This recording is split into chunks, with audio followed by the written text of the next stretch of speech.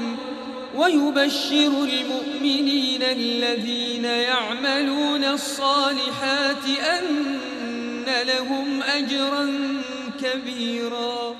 قرآني نبض حياتي، قرآني طهر ذاتي، قرآني عصمة أمري، قرآني طوق نجاتي، قرآني طوق نجاتي.